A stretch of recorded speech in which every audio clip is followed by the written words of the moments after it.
Tomás Luis de Victoria was the most famous composer in 16th-century Spain, and was one of the most important composers of the Counter-Reformation, along with Giovanni, Pierluigi da Palestrina and Orlando di Lasso. Victoria was not only a composer, but also an accomplished organist and singer as well as a Catholic priest. However, he preferred the life of a composer to that of a performer.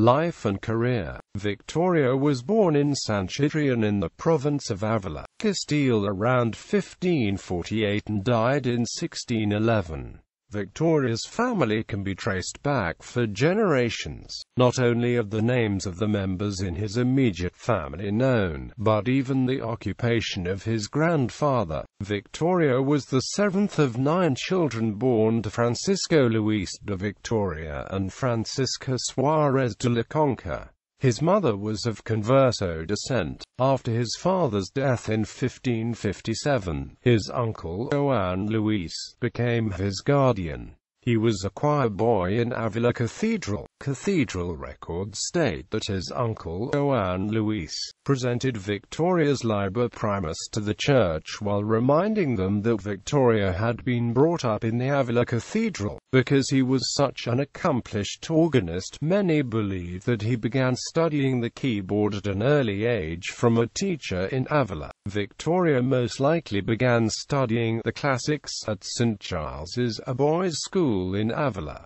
This school was praised by Saint Teresa of Avila and other highly regarded people of music. After receiving a grant from Philip II in 1565, Victoria went to Rome and became cantor at the German college founded by St. Ignatius Loyola. He may have studied with Palestrina around this time, though the evidence is circumstantial. Certainly he was influenced by the Italian style. For some time, beginning in 1573, Victoria held 2 positions, one being at the German college and the other being at the Pontifical Roman Seminary. He held the positions of chapel master and instructor of plain song. In 1571, he was hired at the German college as a teacher and began earning his first steady income. After Palestrina left the seminary, Victoria took over the position of maestro. Victoria was ordained a priest in 1574 by Bishop Thomas Goldwell. Before this he was made a deacon, but did not serve long in that capacity, as typically deacons became priests soon after. In 1575, Victoria was appointed Maestro di Capella at S. Apollinaire. Church officials would often ask Victoria for his opinion on appointments to cathedral positions because of his fame and knowledge. He was faithful to his position as convent organist even after his professional debut as an organist.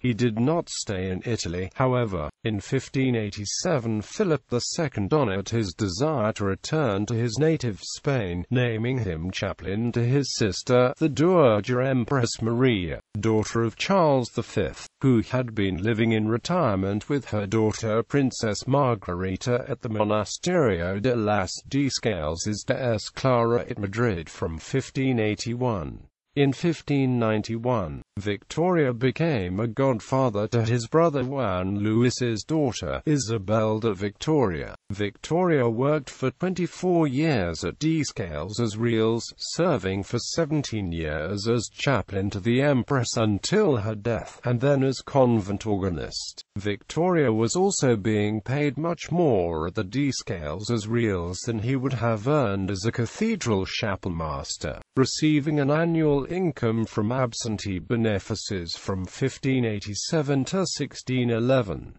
When the Empress Maria died in 1603, she willed 3 chaplaincies in the convent, with one going to Victoria. According to Victoria, he never accepted any extra pay for being a chapel master, and became the organist rather than the chapel master. Such was the esteem in which he was held that his contract allowed him frequent travel away from the convent. He was able to visit Rome in 1593 for 2 years, attending Palestrina's funeral in 1594.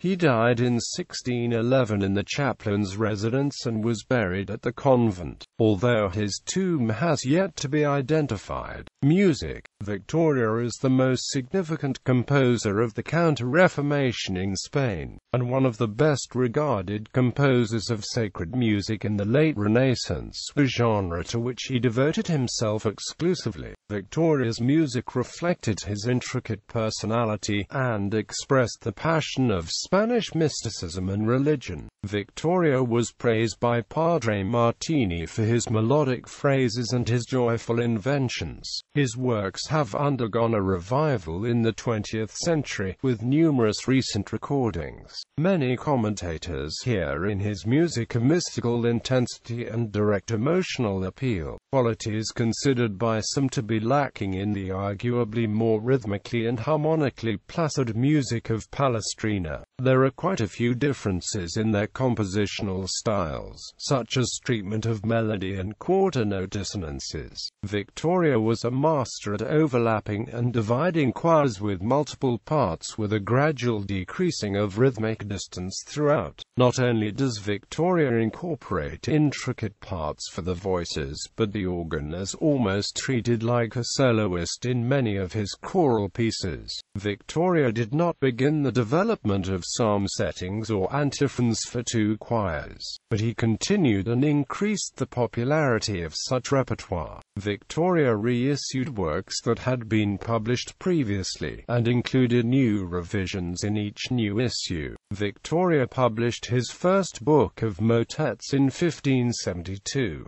In 1585 he wrote his Officium Hebdomadae de Sancti, a collection which included 37 pieces that are part of the Holy Week celebrations in the Catholic liturgy, including the 18 motets of the Tenebrae Responsories. Two influences in Victoria's life were Giovanni Maria Nannino and Luca Marenzio, whom Victoria admired for the work in madrigals rather than church music. It has been speculated that Victoria took lessons from Escobedo at an early age before moving to Rome. Victoria claimed that he composed his most creative works under his patron Otto, Cardinal von Truxas. However, Stevenson does not believe that he learned everything about music under Cardinal Truxas's patronage. Victoria would like people to believe such a fact. During the years that Victoria was devoted to Philip II of Spain, he expressed exhaustion from his compositional work.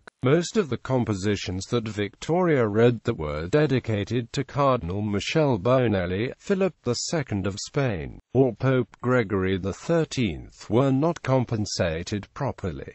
Stylistically, his music shuns the elaborate counterpoint of many of his contemporaries, preferring simple line and homophonic textures, yet seeking rhythmic variety and sometimes including intense and surprising contrasts. His melodic writing and use of dissonance is more free than that of Palestrina. Occasionally he uses intervals which are prohibited in the strict application of 16th-century counterpoint, such as ascending major sixths, or even occasional diminished fourths. Victoria sometimes uses dramatic word painting of a kind usually found only in madrigals. Some of his sacred music uses instruments, and he also wrote polychoral works for more than one spatially separated group of singers, in the style of the composers of the Venetian school who were working at St. Mark's in Venice. His most famous work, and his masterpiece, Officium Defunctorum, is a requiem mass for the Empress Maria. Recordings. The following are recordings of music by Tomás Luis de Victoria. As in all of his music, the texts are in Latin and drawn from the Roman Catholic liturgy. Victoria, Sacred Works. Ensemble plus Ultra. DGG Archive CDDDD 0289 477 9747 OHAM 10. Victoria, Tenebrae Responsories. The Tallis Scholars. GIMELL. CDGIM 022. Victoria, Lamentations of Jeremiah. The Tallis Scholars. GIMELL. CDGIM 043. Victoria, Joeldo, Palestrina, White Lamentations, Nordic Voices, Chandos Shakaun.